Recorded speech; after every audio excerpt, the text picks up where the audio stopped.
Tips and methods. Find out industries that are working right now. So speak to friends, speak to family, speak to people that you know, and ask them what industries do they work for? What industries are working right now? Some industries are seasonal. Some, for example, like the accommodation industries, farms. Maybe they don't need harvesting. If you need a job, then go out there and inquire. Go build your database. Go build research. Go develop that diary and find out. Have a list of individuals, of business owners and managers, and constantly have them in your diary, especially your local individuals around you.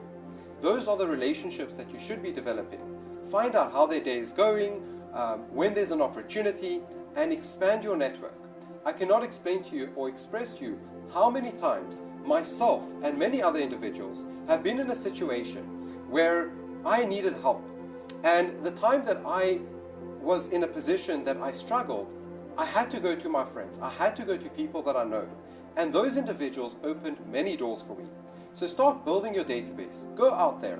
Get your circle of influence. Grow it. Grow your relationships out there. It is vitally important because maybe your job today is a risky job. Maybe it is a seasonal job. Maybe you work in the tourism industry and tomorrow there's no tourists. So by having multiple individuals that you've built a relationship with, you can always count on them when you need a job. And one or two people may not be enough. So the more you have, the lower risk you will ever find yourself in life that you are in a position that you don't have a job. It is also extremely important to note that once you have a job, that is not good enough. Once you have that job may pay the bills and may put food on the table. But if you truly want to find the job that is going to take you to the next level and work your way to your dream job, while you're on the job, you can always look for other jobs. You can always now have more time. You have the luxury of time to start finding the jobs that are going to pay you your salary that you want and will give you the lifestyle that you're looking for. That is extremely important, to constantly grow and walk up this ladder that is going to get you closer to your dreams. Another extremely important tool that a lot of people are using and a lot of people aren't. If you have access to the internet, you are going to be able to access LinkedIn.com. Make sure to set up your profile. I cannot express to you how many times I've rejected applications where I did not see a profile picture. Make sure that your LinkedIn profile, that you put it just as much time and effort into that as you do with your CV. Make a nice profile picture. Make sure it is in an environment that somebody takes a picture maybe in a suit. Look good, get a haircut, be presentable. If you do that and you list everything on your LinkedIn profile, business owners, recruiters are going to see this and they're going to give you an opportunity. So treat your LinkedIn profile as if you would treat your CV. It is extremely important. Make sure to set up your LinkedIn profile. It is extremely important. In fact, it is as important, if not more, than your CV.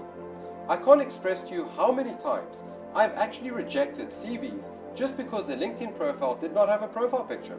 Because as a business owner, that communicates to me that people are just throwing things together and they're not putting much effort behind their work ethic.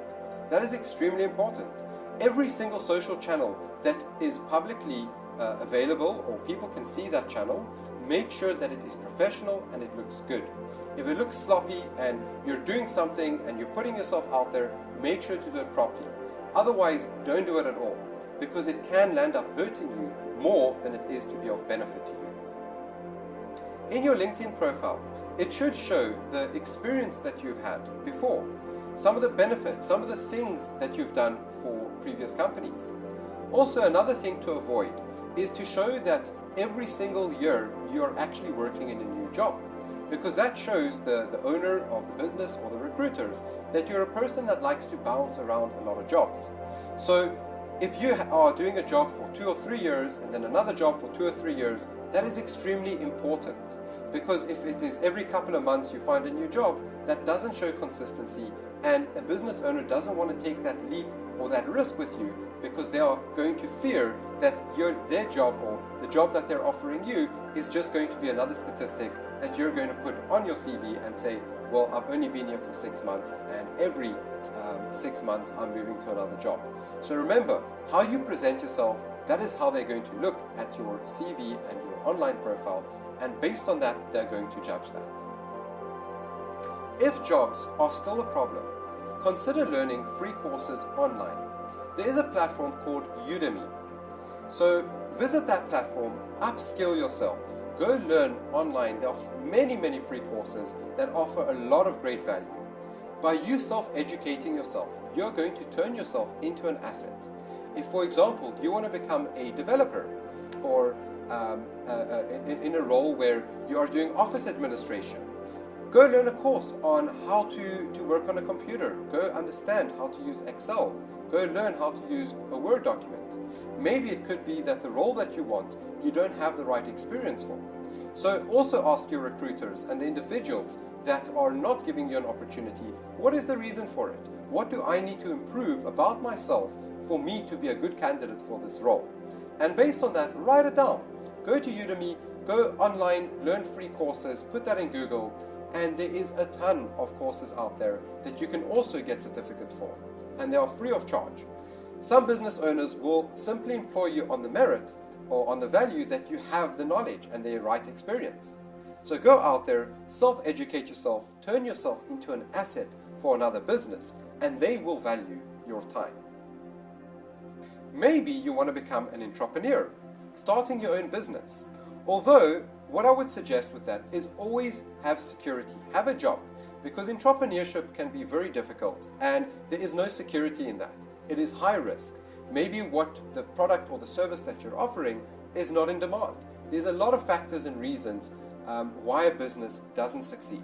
So what I suggest is always consider having a job, unless you have a privilege or a means to actually work on a business that can allow you the time and the opportunity.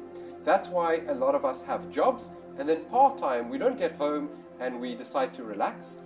If you want to be an entrepreneur, you dedicate a couple of hours every day after your job and you work on a business. And there is going to be lots of failures, there's going to be a lot of successes, but that is how a good and healthy business is grown. So that is also an option to consider. Another option that can open many doors for you is consider moving to a city. Before going to the city, go on Google, research many businesses that are in the area that you are going to stay at. Start setting up interviews so that when you move there, that they already have your beautiful CV that is already setting you apart. In the city, there's many services, there's many job opportunities in a city. And if you're standing out, you have the right skill set, you've got the right attitude, you're more than likely going to have that opportunity to get that job.